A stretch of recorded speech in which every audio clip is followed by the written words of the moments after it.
سالار main road پر گاڑی لاتے ہوئے حیران ہوا۔ بالکل جاؤں گا، وعدہ کیا ہے میں نے اور تم نے۔ میں تو نہیں جاؤں گا، سالار نے انکار کیا۔ جان نہ پہچان، منہ اٹھا کر ان کے گھر کھانے پہنچ جاؤں؟ ڈاکٹر سبتے علی کی فرسٹ کزن ہے، وہ مجھ سے زیادہ تمہاری پہچان ہے ان کے ساتھ، فرقان نے کہا۔ وہ اور معاملہ تھا، انہیں مدد کی ضرورت تھی، میں نے کر دی، اب بس اتنا کافی ہے۔ ان کے بیٹے یہاں ہوتے تو اور بات تھی، لیکن اس طرح اکیلی عورتوں کے گھر تو میں کبھی نہیں جاؤں گا۔ سالار سنجیدہ تھا۔ میں کون سا اکیلا جانے والا ہوں یار، بیوی بچوں کو ساتھ لے کر جاؤں گا۔ جانتا ہوں میرا اکیلا ان کے یہاں جانا مناسب نہیں ہے، نوشین بھی ان کے ساتھ مل کر بہت خوش ہوگی۔ ہاں، بابی بھی کوئی ساتھ لے جانا، کوئی حرج نہیں۔ سالار مطمئن ہوا۔ میں جاؤں؟ تم کو بھی ساتھ تو چلنا ہے، تمہیں نے دعوت دی ہے۔ میں تو نہیں جاؤں گا، میرے پاس تو اتنا وقت نہیں ہے، تم ہو آنا کافی ہے، سالار نے لاپرواہی سے کہا۔ تم ان کے خاص مہمان ہو، تمہارے بغیر تو سب کچھ پھیکا رہے گا۔ سالار کو اس کا لہجہ کچھ عجیب سا لگا۔ اس نے گردن موڑ کر فرقان کو دیکھا، وہ مسکرا رہا تھا۔ کیا مطلب؟ میرا مطلب ہے تم انہیں داماد کے طور پر پسند آ گئے ہو، فضول باتیں مت کرو۔ سالار نے اسے ناراضی سے دیکھا۔ اچھا، دیکھ لینا، وہ پرپوزل ضرور آئے گا تمہارا اس کے گھر سے۔ سعیدہ اماں کو تم ہر طرح سے اچھے لگے ہو، ہر بات پوچھی ہے انہوں نے مجھ سے تمہارے بارے میں، یہ بھی کہ تمہارا شادی کا کوئی ارادہ ہے کہ نہیں، اور ہے تو کب تک کرنے کا ارادہ ہے۔ میں نے کہا جیسے ہی کوئی اچھا پرپوزل ملا وہ فوراً کر لے گا۔ پھر وہ اپنی بیٹی کے بارے میں بتانے لگی۔ اب جتنی تعریفیں وہ اپنی بیٹی کی کر رہی تھیں، اگر ہم اس میں سے 50% بھی سچ سمجھ لیں تو وہ بھی لڑکی، کیا نام تھی؟ ہاں، آمنہ، تمہارے لیے بہترین ہوگی۔ شرم آنا چاہیے تمہیں، ڈاکٹر سبتے علی کی رشتہ دار ہیں وہ، اور تم ان کے بارے میں فضول باتیں کر رہے ہو۔ سالار نے اسے جھڑکا۔ فرقان سنجیدہ ہو گیا۔ میں کوئی غلط بات نہیں کر رہا، تمہارے لیے تو یہ اعزاز کی بات ہونی چاہیے کہ تمہاری شادی ڈاکٹر سبتے علی کے خاندان میں ہو۔ جسٹ شٹ اپ فرقان، یہ مسئلہ کافی ڈسکس ہو گیا، اب اسے ختم کر دو، سالار نے سختی سے کہا۔ چلو ٹھیک ہے، ختم کر دیتے ہیں، پھر بات کر لیں گے کبھی، فرقان نے اطمینان سے کہا۔ سالار نے گردن موڑ کر چبھتی ہوئی نظروں سے اسے دیکھا۔ ڈرائیونگ کر رہے ہو، سڑک پر دھیان رکھو۔ فرقان اس کا کندھا تھپتھپایا۔ سالار کچھ ناراضی کے عالم میں سڑک کی طرف متوجہ ہو گیا۔ سعیدہ اماں کے ساتھ ان کا رابطہ وہیں ختم نہیں ہوا تھا۔ کچھ دنوں کے بعد ایک شام ڈاکٹر سبتے علی کے ہاں جب انہیں لیکچر کے بعد نے روک لیا۔ سعیدہ آپا آپ لوگوں سے ملنا چاہتی ہیں، مجھ سے کہہ رہی تھی کہ میں آپ لوگوں کے ہاں انہیں لے جاؤں۔ میں نے انہیں بتایا کہ شام کو وہ لوگ میری طرف آئیں گے، آپ یہیں مل لیں۔ آپ لوگوں نے شاید کوئی وعدہ کیا تھا ان کے ہاں جاننے کا، مگر گئے نہیں۔ فرقان نے معنی خیز نظروں سے سالار کو دیکھا، وہ نظریں چرا گیا۔ نہیں، ہم لوگ سوچ رہے تھے مگر کچھ مصروفیت تھی اس لیے نہیں جا پائے، فرقان نے جواباً کہا۔ وہ دونوں ڈاکٹر سبتے علی کے ساتھ ان کی ڈرائنگ روم میں چلے آئے، جہاں کچھ دیر بعد سعیدہ اماں بھی آ گئی، اور آتے ہی انہوں نے شکایت اور ناراضی کا سلسلہ شروع کر دیا۔ فرقان انہیں مطمئن کرنے میں مصروف رہا، جبکہ سالار خاموشی سے بیٹھا رہا۔ اگلے ویکینڈ پر فرقان نے سالار کو سعیدہ اماں کی طرف جانے کے پروگرام کے بارے میں بتایا۔ سالار کو اسلام آباد اور وہاں سے گاؤں جانا تھا، اس لیے وہ اپنی مصروفیت بتا کر سعیدہ اماں سے معذرت کر لی۔ ویکینڈ گزرنے کے بعد لاہور واپسی پر فرقان نے اسے سعیدہ اماں کے ہاں گزارے جانے والے وقت کے بارے میں بتایا۔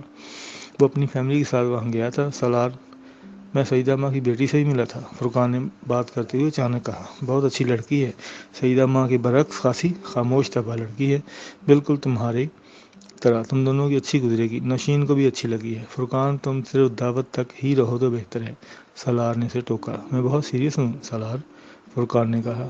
میں بھی بہت سیریس ہوں، سالار نے اسی انداز میں کہا۔ تمہیں پتہ ہے فرقان، تم جتنا شادی پر اصرار کرتے ہو، میرا شادی پر اتنا ہی دل اٹھ جاتا ہے، اور یہ سب تمہاری باتوں کی وجہ سے ہوتا ہے، سالار نے صوفے کی پشت پر ٹیک لگاتے ہوئے کہا۔ میری باتوں کی وجہ سے نہیں ہے، تم صاف صاف کیوں نہیں کہتے کہ تم ماما کی وجہ سے شادی نہیں کرنا چاہتے؟ فرقان یکدم سنجیدہ ہو گیا۔ اوکے، صاف کہہ دیتا ہوں، میں ماما کی وجہ سے شادی نہیں کرنا چاہتا، سالار نے سرد مہری سے کہا۔ یہ ایک بچگانہ سوچ ہے، فرقان اسے بغور دیکھتے ہوئے بولا۔ اوکے فائن، بچگانہ سوچ ہے پھر، سالار نے کندھے جھٹکتے ہوئے کہا۔ Then you should get rid of it, تب تمہیں اسے چھٹکارا حاصل کر لینا چاہیے، فرقان نے نرمی سے کہا۔ I don't want to get rid of it, so میں اسے چھٹکارا پانا نہیں چاہتا، تو پھر، سالار نے ترکی بہ ترکی کہا تو فرقان کچھ دیر لاجواب ہو کر اسے دیکھتا رہا۔ میرے سامنے تم دوبارہ سعیدہ اماں کی بیٹی کی بات مت کرنا، اور اگر تم اس کے بارے میں بات کرو تو تم صاف صاف کہہ دینا کہ مجھے شادی نہیں کرنی، میں شادی شدہ ہوں۔ اوکے، نہیں کروں گا اس بارے میں تم سے بات، غصے میں آنے کی ضرورت نہیں ہے، فرقان نے دونوں ہاتھ اٹھاتے ہوئے صلح جوئی سے کہا۔ مجھے تم سے کچھ ضروری باتیں کرنی ہے، اس لیے تمہیں بلوایا ہے۔ اسکندر نے مسکراتے ہوئے سالار کو بیٹھنے کا اشارہ کیا۔ وہ طیبہ کے ساتھ اس وقت لانج میں بیٹھے ہوئے تھے اور سالار ان کے فون پر اس ویکینڈ اسلام آباد آیا ہوا تھا۔ سالار سکندر عثمان نے قدرے ستائشی نظروں سے اپنے تیسرے بیٹے کو دیکھا، جو کچھ دیر پہلے ہی ان کے ساتھ کھانا کھانے کے لیے کپڑے تبدیل کر کے ان کے پاس آیا ہوا تھا۔ شلوار قمیض میں ملبوس اور گھر میں پہنی جانے والی سیاہ چپل میں وہ عام سے ہولی کے باوجود بڑا باوقار لگ رہا تھا۔ شاید اس کے چہرے کی سنجیدگی تھی، یا پھر شاید وہ آج پہلی بار کئی سالوں بعد اسے بڑے غور سے دیکھ رہے تھے اور اعتراف کر رہے تھے کہ اس کی شخصیت میں بہت وقار اور ٹھہراؤ آ گیا ہے۔ انہوں نے کبھی سوچا بھی نہیں تھا کہ سالار کی وجہ سے انہیں اپنے سوشل سرکل میں اتنی اہمیت اور عزت ملے گی۔ وہ جانتے تھے بہت ساری جگہوں پر ان کا تعارف سالار سکندر کے حوالے سے ہی ہوتا ہے، اور انہیں اس پر خوشگوار حیرت ہوتی تھی۔ انہوں نے اپنی پوری ٹین ایج میں انہیں بری طرح خوار اور پریشان کیا ہوا تھا، اور ایک وقت تھا جب انہیں اپنے بیٹے کے مستقبل کو تاریک لگتا تھا، اور تمام غیر معمولی صلاحیتوں اور قابلیت کے باوجود بھی ان کے اندازے اور خدشات صحیح ثابت نہیں ہو رہے تھے۔ طیبہ نے خشک میوے کی پلیٹ سالار کی طرف بڑھائی۔ سالار نے چند کاجو اٹھا لیے۔ میں تمہاری شادی کے بارے میں بات کرنا چاہتا ہوں۔ کاجو منہ میں ڈالتے ہوئے وہ ایک دم رک گیا۔ اس کے چہرے کی مسکراہٹ غائب ہو گئی۔ اسکندر عثمان اور طیبہ بہت خوشگوار موڈ میں تھے۔ اب تمہیں شادی کر لینی چاہیے سالار، اسکندر نے کہا۔ سالار نے غیر محسوس انداز میں پکڑے ہوئے کاجو دوبارہ خشک میوے کی پلیٹ میں رکھ دیے۔ میں اور طیبہ تو حیران تھے کہ اتنے رشتے تو تمہارے بھائیوں کے کسی کے بھی نہیں آئے جتنے تمہارے لیے آ رہے ہیں، اسکندر نے بڑے شگفتہ انداز میں کہا۔ میں نے سوچا کچھ بات کر لیں تم سے۔ وہ چپ چاپ انہیں دیکھتا رہا۔ زاہد ہمدانی صاحب کو جانتے ہو؟ اسکندر عثمان نے ایک بڑی ملٹی نیشنل کمپنی کے ہیڈ کا نام لیا۔ جی، ان کی بیٹی میری کولیگ ہے، رمشا ہے نام شاید۔ جی، کیسی لڑکی ہے وہ اسکندر عثمان کے چہرے کو غور سے دیکھنے لگا۔ اس سوال کا بہت واضح تھا۔ اچھی ہے، اس نے چند لمحوں میں کہا۔ تمہیں پسند ہے؟ کس لحاظ سے؟ میں رمشا کے پرپوزل کی بات کر رہا ہوں، اسکندر عثمان نے سنجیدہ ہوتے ہوئے کہا۔ زاہد پچھلے کئی ہفتے سے مجھ سے اس سلسلے میں بات کر رہا ہے۔ وہ اپنی وائف کے ساتھ ایک دو دفعہ ہمارے یہاں بھی آیا ہے، ہم لوگ بھی ان کی طرف گئے ہیں۔ پچھلے ویکینڈ پر رمشا بھی کو ملے ہیں۔ مجھے اور طیبہ کو بہت اچھی لگی ہے، ویل بیہیوڈ ہے، اور تمہارے ساتھ بھی اس کی اچھی دوستی ہے۔ ان لوگوں کی خواہش ہے بلکہ اصرار ہے کہ تمہارے ذریعے وہ دونوں فیملیوں کو رشتہ داری میں بدل دیا جائے۔ پاپا، میری رمشا کے ساتھ کوئی دوستی نہیں ہے، سالار نے مدھم اور ٹھہرے ہوئے انداز میں کہا۔ وہ میری کولیگ ہے، جان پہچان ہے، اور اس میں کوئی شک نہیں ہے کہ وہ اچھی لڑکی ہے، مگر میں اسے شادی نہیں کرنا چاہتا۔ تم کہیں اور انٹرسٹڈ ہو؟ سکندر نے اس پر پوچھا تو وہ خاموش رہا۔ اسکندر اور طیبہ کے درمیان نظروں کا تبادلہ ہوا۔ اگر تمہاری کہیں اور دلچسپی ہے تو ہمیں کوئی اعتراض نہیں ہے، بلکہ ہمیں خوشی ہوگی وہاں تمہاری شادی کی بات کرتے ہوئے، اور یقیناً ہم تم پر کوئی دباؤ نہیں ڈالیں گے اس سلسلے میں۔ اسکندر نے نرمی سے کہا۔ میں بہت عرصہ سے شادی کر چکا ہوں۔ ایک لمبی خاموشی کے بعد اس نے اسی طرح سر جھکائے مدھم آواز میں کہا۔ اسکندر کو کوئی دشواری نہیں ہوئی یہ سمجھنے میں کہ اس کا اشارہ کس طرف تھا۔ اس کے چہرے پر ایک دم سنجیدگی آ گئی۔ امامہ کی بات کر رہے تم؟ وہ خاموش رہا۔ اسکندر بہت دیر تک بے یقینی سے اسے دیکھتے رہے۔ اتنے عرصے میں اس لیے شادی نہیں کی؟ اسکندر کو جیسے شوق لگا تھا۔ اس کا خیال تھا کہ وہ بلا چکا ہے، مگر یہ 8 سال پرانی بات تھی۔ اب تک تو وہ شادی کر چکی ہوگی، اپنی زندگی آرام سے گزار رہی ہوگی۔ تمہاری اور اس کی شادی تو کب کی ختم ہو چکی؟ اسکندر نے اسے کہا۔ نہیں پاپا، اس کے ساتھ میری شادی ختم نہیں ہوئی، اس نے پہلی بار سر اٹھا کر کہا۔ تم نے اسے نکاح نامے میں طلاق کا اختیار دیا تھا، اور مجھے یاد ہے تم اسے ڈھونڈنا چاہتے تھے تاکہ تم اسے طلاق دے سکو، اسکندر نے جیسے سے یاد کرایا۔ میں نے اسے ڈھونڈنا چاہا تھا مگر وہ نہیں ملی، اور یہ بات بھی نہیں جانتی کہ اس کے پاس طلاق کا اختیار موجود ہے۔ وہ جہاں بھی ہوگی اب تک وہ میری بیوی ہی ہوگی۔ اسکندر سالار 8 سال گزر چکے ہیں، 1-2 سال کی بات نہیں ہے۔ ہو سکتا ہے وہ یہ جان گئی ہو کہ طلاق کا اختیار اس کے پاس ہے۔ یہ بھی ممکن نہیں ہے کہ وہ اب تمہاری بیوی ہو، اسکندر نے قدرے مضطرب ہو کر کہا۔ میرے علاوہ تو کوئی دوسرا اسے یہ نہیں بتا سکتا تھا، اور میں نے اسے اس حق کے بارے میں نہیں بتایا، اور جب تک وہ میرے نکاح میں ہے مجھے کہیں اور شادی نہیں کرنی۔ تمہارا کانٹیکٹ ہے اس کے ساتھ؟ اسکندر نے بہت مدھم آواز میں کہا۔ نہیں، 8 سال سے اس کے درمیان تمہارا رابطہ نہیں ہوا۔ اگر ساری عمر نہ ہوا تو تب تم کیا کرو گے؟ وہ خاموش رہا۔ اس کے پاس اس سوال کا کوئی جواب نہیں تھا۔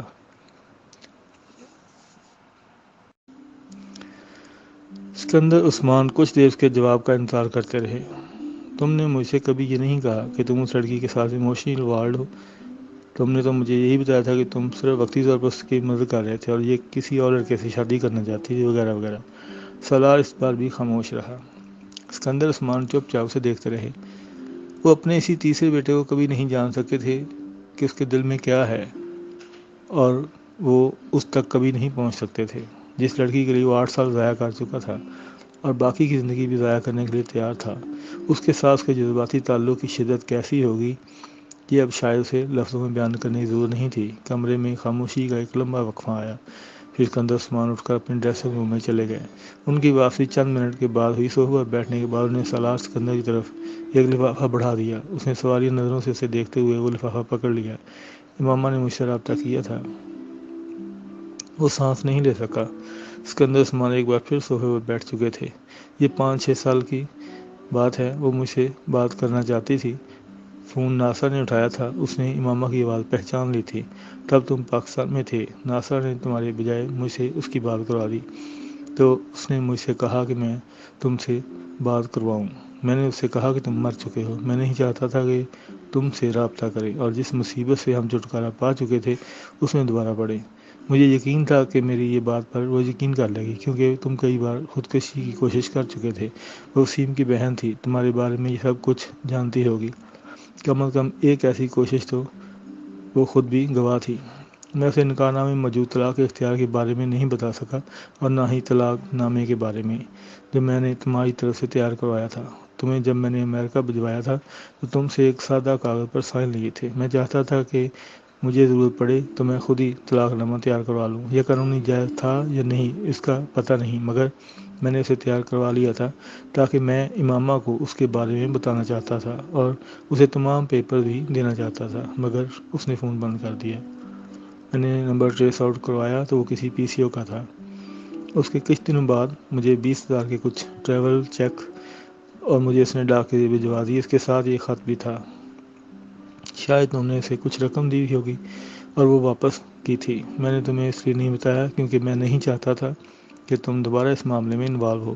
میں امامہ کی فیملی سے خوف زدہ تھا۔ مجھے اندیشہ تھا کہ وہ تب تک تمہاری طاق میں ہوں گے اور میں چاہتا تھا کہ تم اپنا کیریئر بناتے رہو۔ وہ لفافہ ہاتھ میں پکڑے رنگ برنگے چہرے کے ساتھ سکندر عثمان کو دیکھتا رہا۔ کسی نے بہت آہستگی کے ساتھ اس کے وجود سے جان نکال لی تھی۔ اس نے لفافے کو ٹیبل پر رکھ دیا تھا۔ وہ نہیں چاہتا تھا کہ طیبہ اور سکندر اس کے ہاتھ کی کپ کپاہٹ کو دیکھ سکیں۔ وہ دیکھ چکے تھے، مگر اس کے حواس چند لمحوں کے لیے بالکل کام کرنا چھوڑ گئے تھے۔ اپنے سامنے پڑی ہوئی ٹیبل پر رکھے اس لفافے پر ہاتھ رکھے وہ کچھ دیر تک دیکھتا رہا، پھر اس نے ٹیبل پر رکھے ہوئے اس کاغذ کو نکال لیا۔ ڈیئر انکل سکندر، مجھے آپ کے بیٹے کی موت کے بارے میں جان کر بہت افسوس ہوا۔ میری وجہ سے آپ لوگوں کے چند سال بہت پریشانی کا سامنا کرنا پڑا۔ میں اس کے لیے معذرت خواہ ہوں۔ مجھے سالار کو کچھ رقم ادا کرنی تھی، وہ میں آپ کو بھجوا رہی ہوں۔ خدا حافظ، امامہ ہاشم۔ سالار کو لگا وہ واقعی مر گیا ہے۔ سفید چہرے کے ساتھ اس نے کاغذ کے اس ٹکڑے کو دوبارہ لفافے میں ڈال دیا۔ کچھ کہے بغیر اس نے لفافہ تھاما اور اٹھ کھڑا ہوا۔ سکندر اور طیبہ دم خود سے دیکھ رہے تھے۔ وہ سکندر کے پاس سے گزرنے لگا تو وہ اٹھ کھڑے ہو گئے۔ سالار، وہ رک گیا۔ سکندر نے اس کے کاندھے پر ہاتھ رکھ دیا۔ جو کچھ بھی ہوا نادانستگی میں ہوا۔ میں نہیں جانتا تھا کہ اگر تم نے کبھی مجھے امامہ کے بارے میں اپنی فیلنگز بتائی ہوتی تو میں کبھی یہ سب نہ کرتا۔ میں اس سارے معاملے کو کسی اور طریقے سے ہینڈل کرتا، یا پھر اس کے ساتھ تمہارا رابطہ کروا دیتا۔ میرے بارے میں اپنے دل میں کوئی شکایت یا گلہ مت رکھنا۔ سالار نے سر نہیں اٹھایا، ان سے نظر بھی نہیں ملائی، مگر سر کو ہلکی سی جنبش دی۔ اسے ان سے کوئی شکوہ نہیں تھا۔ سکندر نے اس کے کندھے سے ہاتھ ہٹا لیا۔ وہ تیزی سے کمرے سے نکل گیا۔ سکندر چاہتے تھے کہ وہاں سے چلا جائے۔ انہوں نے اس کے ہونٹوں کو کسی بچے کی طرح کپ کپاتے ہوئے دیکھا تھا۔ وہ بار بار انہیں بھینچ کر خود پر قابو پانے کی کوشش کر رہا تھا۔ چند منٹ اور وہاں رہتا تو شاید پھوٹ پھوٹ کر رونے لگتا۔ سکندر اپنے پچھتاوے مزید اضافہ نہیں کرنا چاہتے تھے۔ طیبہ نے ان کی یہ ساری گفتگو میں کوئی مداخلت نہیں کی، مگر سالار کے باہر جانے کے بعد انہوں نے سکندر کی دلجوئی کرنے کی کوشش کی۔ پریشان ہونے کی ضرورت نہیں ہے، آپ نے جو کچھ کیا ہے اس کی بہتری کے لیے ہی کیا ہے، وہ سمجھ جائے گا۔ اسکندر کے چہرے پر ان کی ذہنی کیفیت کا اندازہ لگا رہی تھی۔ اسکندر ایک سگریٹ سلگائے ہوئے کمرے میں چکر لگا رہے تھے۔ یہ میری زندگی کی سب سے بڑی غلطی تھی۔ مجھے سلار سے پوچھے بغیر یا اس کو بتائے بغیر یہ سب کچھ نہیں کرنا چاہیے تھا۔ مجھے ماما سے اس طرح کا جھوٹ بھی نہیں بولنا چاہیے تھا۔ مجھے وہ بات ادھوری چھوڑ کر تعصف آمیز انداز میں ایک ہاتھ کو مٹھی کی صورت میں بھینچے ہوئے کھڑکی میں جا کر کھڑے ہو گئے۔ گاڑی بہت محتاط انداز میں سڑک پر پھسل رہی تھی۔ سالار کئی سال بعد پہلی بار اس سڑک پر رات کے اس پہر گاڑی چلا رہا تھا۔ وہ رات اس کی آنکھوں کے سامنے کسی فلم کی طرح چل رہی تھی۔ اسے لگا 8 سال گزر اٹھ کر غائب ہو گئے ہیں اور وہ سب کچھ وہیں تھا۔ کوئی بہت آہستگی کے ساتھ اس کے برابر آ بیٹھا تھا۔ اس نے اپنے آپ کو فریب کی گرفت میں آنے دیا، گردن موڑ کر برابر والی سیٹ کو نہیں دیکھا، الوژن کی حقیقت بننے دیا، جانتے ہوئے اور آنکھوں کو کھلی آنکھوں کے ساتھ اب وہ سسکی میں رو رہا تھا۔ ڈیئر انکل اسکندر، مجھے آپ کے بیٹے کی موت کے بارے میں جان کر بہت افسوس ہوا۔ میری وجہ سے آپ لوگوں کے چند سال بہت پریشانی میں گزرے۔ میں اس کے لیے معذور خواہ ہوں۔ مجھے سالار کو کچھ رقم ادا کرنی تھی اور وہ میں آپ کو بھجوا رہی ہوں۔ خدا حافظ، امام ہاشم۔ ایک بار پھر اس خط کی تحریر اس کے ذہن میں گونجنے لگی تھی۔ اسکندر عثمان کے پاس آ کر بہت دیر تک خط لیے اپنے کمرے میں بیٹھا رہا۔ اس نے ماما کو کوئی رقم نہیں دی تھی۔ وہ جانتا تھا کہ وہ اس کا کوئی قرض نہیں لوٹا رہی تھی۔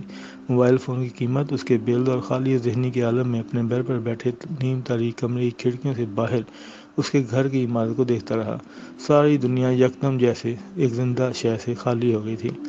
اس نے خط پر تاریخ پڑھی۔ وہ ماما کے گھر کے جانے کے تقریباً 2.5 سال بعد بھیجا گیا تھا۔ 2.5 سال بعد اگر وہ 20,000 روپے سے بھجوا رہی تھی تو اس کا مطلب وہ خیریت سے تھی، مگر اس کے لیے ماما کے بارے میں بدترین اندیشے درست ثابت نہیں ہو رہے تھے۔ اسی خوشی تھی، لیکن اسے یہ سمجھ نہیں آ رہا تھا، یہ سمجھ لیا تھا کہ سالار مر چکا ہے اور پھر وہ اس کی زندگی سے بھی نکل چکا تھا۔ اس کا کیا مطلب ہے وہ کیا یہ بھی جانتا تھا۔ کئی گھنٹے وہ اس طرح وہیں بیٹھا رہا، پھر پتہ نہیں اس کے دل میں کیا آیا، اپنا بیگ اٹھایا اور وہ گھر سے نکل آیا۔ اب وہ اس سڑک پر تھا، اس دھندلی اور ایسے موسم میں جب جیسے دھواں تھا۔ پھر چند گھنٹوں کے بعد اسی ہوٹل نما سروس اسٹیشن کے پاس پہنچا۔ اس نے گاڑی روک لی۔ دھند میں ملفوف وہ عمارت اب بدل چکی تھی۔ گاڑی کو موڑ کر وہ سڑک سے سیدھا اتر کر اندر لے آیا، پھر وہ دروازے کھول کر نیچے اترا۔ 8 سال بعد پہلے کی طرح آج بھی وہیں خاموشی کا راج تھا اور صرف لائٹس کی تعداد پہلے سے زیادہ تھی۔ اس نے ہار نہیں دیا، اس لیے اندر سے کوئی نہیں نکلا۔ برآمدے میں اب وہ پانی کا ڈرم نہیں تھا۔ وہ برآمدے سے گزرتے ہوئے اندر جانے لگا، تب ایک اندر سے شخص نکل آیا۔ اس نے پہلے سے کچھ کہتا سالار سے کہا، میں چائے پینا چاہتا ہوں۔ اس نے جمائی لی اور واپس مڑ گیا۔ آ جائیں۔ سالار اندر چلا گیا۔ یہ وہی کمرہ تھا، مگر اندر سے کچھ بدل چکا تھا۔ پہلے کی نسبت میزوں اور کرسیوں کی تعداد زیادہ تھی اور کمرے کی حالت بھی پہلے سے کچھ بہتر۔ چائے لیں گے یا کچھ اور بھی ساتھ؟ اس آدمی مڑ کر اچانک پوچھا۔ صرف چائے۔ سالار ایک کرسی کی طرف کھینچ کر اپنی طرف کھڑا ہو گیا۔ آدمی کاؤنٹر کے عقب میں ایک سٹور جانے میں مصروف ہو چکا تھا۔ آپ کہاں سے آئے ہیں؟ اس نے چائے کی کیتلی اوپر رکھتے ہوئے سالار سے پوچھا۔ جواب نہیں آیا۔ اس شخص نے گردن موڑ کر دیکھا۔ چائے پینے کے لیے آنے والا وہ شخص کمرے کے ایک کونے پر نظریں جمائے ہوئے تھا، بالکل پتھر کی طرح، کسی مجسمے کی طرح بے حس و حرکت۔ وہ نماز پڑھنے کے بعد اس کے بالکل بالمقابل میز کی دوسری طرف کرسی پر آ بیٹھی تھی۔ کچھ کہے بغیر اس نے میز پر پڑا چائے کا کپ اٹھایا اور اسے پینے لگی۔ لڑکا تب تک برگر لے آیا اور اب ٹیبل پر برگر بھی تھا۔ سالار تیکھی نظروں کے ساتھ برگر کی پلیٹ کو دیکھ رہا تھا جو اس کے سامنے رکھی جا رہی تھی۔ جب لڑکے نے پلیٹ رکھ دی تو سالار نے کانٹے کے ساتھ برگر کا اوپر والا حصہ اٹھایا اور تنقیدی نظروں سے فلم کا جائزہ لیا اور پھر چھری اٹھا کر اس لڑکے سے کہا جو ماما کے برگر کی پلیٹ کے سامنے رکھ چکا تھا، یہ شامی کباب ہے۔ وہ فلم کی اوپر والی تہہ کو الگ کر رہا تھا۔ یہ آملیٹ ہے۔ اس کے نیچے موجود آملیٹ کو چھری کی مدد سے تھوڑا سا اونچا کیا۔ اور یہ کیچپ۔ تو چکن کہاں ہے؟ میں نے تمہیں چکن برگر لانے کو کہا تھا نا، اس نے اکھڑے ہوئے لہجے میں کہا۔ امامہ تب تک خاموشی سے برگر اٹھا کر کھانے میں مصروف ہو چکی تھی۔ یہ چکن برگر ہے، لڑکے نے قدرے گڑبڑا کر کہا۔ کیسے چکن برگر ہے؟ اس میں تو کہیں چکن نہیں ہے، سالار نے چیلنج کیا۔ ہم اسے چکن برگر ہی کہتے ہیں۔ وہ لڑکا نروس ہو رہا تھا۔ اور جو سادہ برگر، اس میں کیا ڈالتے ہو؟ اس میں بس شامی کباب ہوتا ہے، انڈا نہیں ہوتا، اور انڈا ڈال کر سادہ برگر کو چکن برگر بنا دیا جاتا ہے، کیونکہ انڈے سے مرغی نکلتی ہے اور مرغی سے گوشت، تو وہ چکن ہو گیا، اس لیے ڈائریکٹلی نہیں تو انڈائریکٹلی یہ چکن برگر بنتا ہے۔ سالار نے بڑی سنجیدگی سے کہا۔ وہ لڑکا کھسیانی انداز میں ہنسا۔ امام ماں ان دونوں کی گفتگو پر توجہ دیے بغیر ہاتھ میں پکڑا ہوا برگر کھانے میں مصروف تھی۔ ٹھیک ہے، جاؤ، سالار نے کہا۔ لڑکے نے یقیناً سکون کا سانس لیا اور وہاں سے غائب ہو گیا۔ چھری اور کانٹے کو رکھ کر سالار نے بائیں طرف ہاتھ سے برگر کو اٹھایا۔ برگر کھاتے ہوئے ماما نے پہلی بار پلیٹ سے سالار کے ہونٹوں تک بائیں ہاتھ سے برگر کے سفر کو تعجب امیز نظروں سے دیکھا، اور یہ تعجب ایک لمحے میں غائب ہو گیا تھا۔ وہ ایک بار پھر برگر کھانے میں مصروف تھی۔ سالار نے اپنے برگر کو دانتوں سے کاٹا، ایک لمحہ کے لیے منہ سے چلایا، پھر برگر کو اپنی پلیٹ میں اچھال دیا۔ فضول ہے برگر، تم کس طرح کھا رہی ہو؟ سالار نے لقمے کو بمشکل حلق سے نکلتے ہوئے کہا۔ اتنا برا بھی نہیں ہے جتنا تمہیں لگ رہا ہے، امامہ نے بے تاثر انداز میں کہا۔ ہر چیز میں تمہارا سٹینڈرڈ بڑا لو ہے امامہ، وہ چاہے برگر ہو یا شوہر۔ برگر کھاتے ہوئے امامہ کا ہاتھ رک گیا۔ سالار نے اس کے سفید چہرے کو ایک بار سرخ ہوتے ہوئے دیکھا۔ سالار کے چہرے پر ایک تپا دینے والی مسکراہٹ آئی۔ میں جلال انصر کی بات کر رہا ہوں، اس نے امامہ کو یاد دلایا۔ تم ٹھیک کہتے ہو، امامہ نے پرسکون لہجے میں کہا۔ میرا سٹینڈرڈ واقعی بہت لو ہے۔ وہ ایک بار پھر برگر کھانے لگی۔ میں نے سوچا تم برگر تمہارے منہ پر دے ماروں گی۔ سالار نے دبی مسکراہٹ کے ساتھ کہا۔ میں رزق جیسی نعمت کو ضائع کیوں کروں؟ یہ اتنا برا برگر نعمت ہے، اس نے تضحیک امیز انداز میں کہا۔ اور کون کون سی نعمتیں ہیں اس وقت تمہارے پاس؟ اللہ انسان کو جتنی نعمتیں دیتا ہے ان کا شکر نہیں ادا کر سکتا۔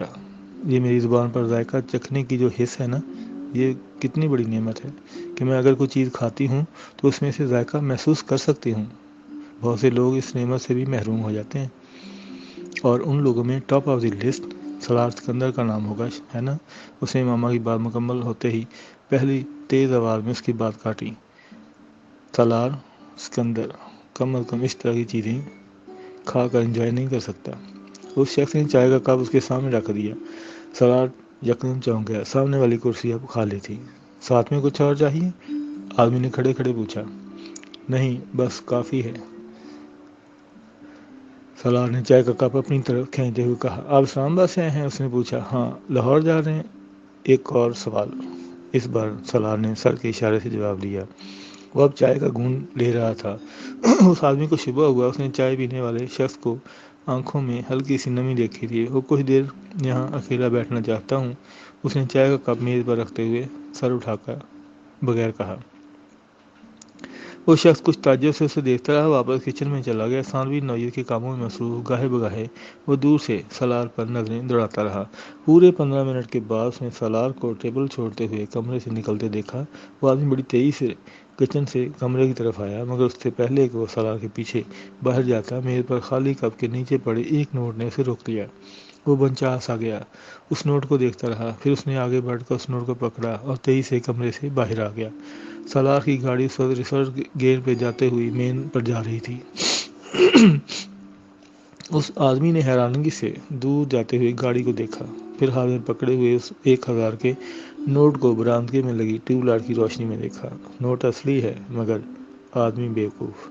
اس نے اپنی خوشی پر قابو پاتے ہوئے زیر لب تبصرہ کیا اور نوٹ کو جیب میں ڈال دیا۔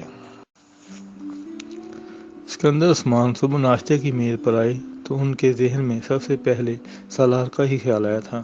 سالار کہاں ہے؟ اسے بلاؤ، انہوں نے ملازم سے کہا۔ سالار صاحب تو رات کو ہی چلے گئے تھے۔ سکندر اور طیبہ بے اختیار ایک دوسرے کا چہرہ دیکھتے رہے۔ کہاں چلے گئے؟ گاؤں؟ نہیں، واپس لاہور چلے گئے۔ انہوں نے سالار کا نمبر ڈائل کیا، موبائل آف تھا۔ انہوں نے اس کے فلائٹ کا نمبر ڈائل کیا تو وہاں جوابی مشین لگی ہوئی تھی۔ انہوں نے پیغام ریکارڈ کیا ہے، بغیر فون بند کر دیا۔ کچھ پریشان سے وہ دوبارہ ناشتے کی میز پر آ بیٹھے۔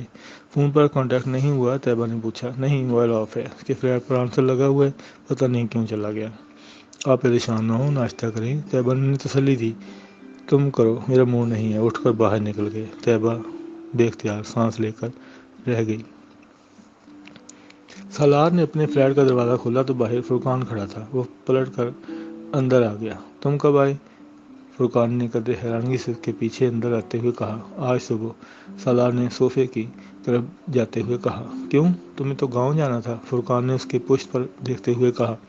میں تو پارکنگ میں تمہاری گاڑی دیکھ کر آ گیا، بندہ آتا ہے تو بندہ بتا ہی دیتا ہے۔ سالار جواب میں کچھ کہے بغیر صوفے پر بیٹھ گیا۔ کیا ہوا؟ فرقان نے پہلی بار اس کے چہرے کو دیکھا اور تشویش میں مبتلا ہوا۔ کیا ہوا؟ سالار نے جواب کہا، میں تم سے پوچھ رہا ہوں تمہیں کیا ہوا ہے؟ فرقان نے اس کے سامنے صوفے پر بیٹھتے ہوئے کہا، کچھ نہیں۔ گھر میں سب خیریت ہے؟ ہاں۔ تو پھر تم سر میں درد؟ میگرین؟ فرقان اس پر چہرے کو غور سے دیکھ رہا تھا۔ نہیں۔ سالار نے مسکرانے کی کوئی کوشش نہیں کی، اس کا فائدہ بھی نہیں تھا۔ اس نے اپنی آنکھوں کا مسئلہ، تو پھر کیا ہوا تمہیں؟ آنکھیں سرخ ہو رہی ہیں۔ میں رات کو سویا نہیں، ڈرائیو کرتا رہا ہوں، سالار نے بڑے عام سے انداز میں کہا۔ تو اب سو جاتے یہاں آ کر فلیٹ پر، صبح سے کیا کر رہے ہو؟ کچھ بھی نہیں۔ سوئے کیوں نہیں؟ نیند نہیں آ رہی۔ تم تو سلیپنگ پل لے کر سو جاتے ہو، پھر نیند نہ آنا کیا معنی رکھتا ہے؟ فرقان نے تعجب سے کہا۔ بس آج نہیں لینا چاہتا تھا میں، یا سمجھ لو کہ آج مجھے سونا نہیں ہے۔ کھانا کھایا؟ نہیں، بھوک نہیں ہے، 2 بج رہے ہیں۔ فرقان نے جیسے اسے جتایا، میں کھانا بھجواتا ہوں، کھا لو، تھوڑی دیر سو جاؤ، پھر رات کو نکلتے ہیں آؤٹنگ کے لیے۔ نہیں، کھانا مت بھجوانا، میں سونے جا رہا ہوں، شام کو اٹھوں گا تو باہر جا کر کہیں کھاؤں گا، سالار کہتے ہوئے صوفے پر لیٹ گیا اور اپنا بازو آنکھوں پر رکھ لیا۔ فرقان کچھ دیر بیٹھا اسے دیکھتا رہا، پھر اٹھ کر باہر چلا گیا۔ تمہاری طبیعت ٹھیک ہے نا؟ رمشا نے سالار کے کمرے میں آتے ہوئے کہا۔ اس نے ریسیپشن کی طرف جاتے ہوئے سالار کے کمرے کی کھڑکیوں کے چند کھلے ہوئے بلائنڈ میں اسے دیکھا تھا۔ کوریڈور میں بھی جانے کے بجائے وہ رک گئی۔ سالار ٹیبل پر اپنی کونیاں ٹکائے دونوں ہاتھوں سے اپنا سر پکڑے ہوئے تھا۔ رمشا جانتی اسے کبھی کبھار مائگرین کا درد ہوتا ہے۔ وہ ریسیپشن کی طرف جانے کے بجائے اس کے کمرے کی دروازہ کھول کر اندر آ گئی۔ سالار اسے دیکھ کر سیدھا ہو گیا۔ وہ اب ٹیبل پر کھلی فائل کو دیکھ رہا تھا۔ تمہاری طبیعت ٹھیک ہے؟ رمشا نے فکر مندی سے پوچھا۔ ہاں، میں بالکل ٹھیک ہوں۔ اس نے رمشا کو دیکھنے کی کوشش نہیں کی۔ رمشا واپس جانے کے بجائے آگے بڑھی۔ نہیں، تم ٹھیک نہیں لگ رہے، اس نے سالار کے چہرے کو غور سے دیکھتے ہوئے کہا۔ تم پلیز فائل کو لے جاؤ، اسے دیکھ لو، میں نہیں دیکھ پا رہا۔ سالار نے اس کی بات کا جواب دینے کے بجائے فائل بند کر کے ٹیبل پر اس کی طرف کھسکا دی۔